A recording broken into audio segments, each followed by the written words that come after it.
In this video I will show how to set up browser easy auto refresh in Google Chrome.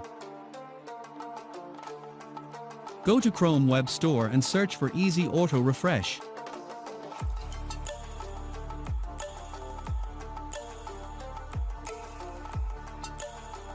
Click Easy Auto Refresh. Click Add to Chrome. Click Add Extension.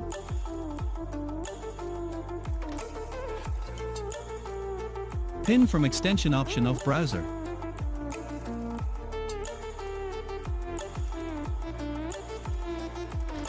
Can set how many seconds the browser will refresh. I set Easy Auto Refresh in browser after 7 seconds to show in video.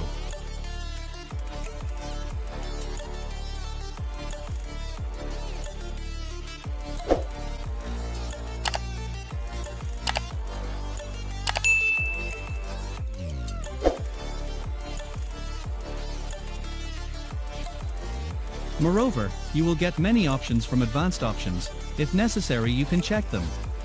But you have to register to get advanced option.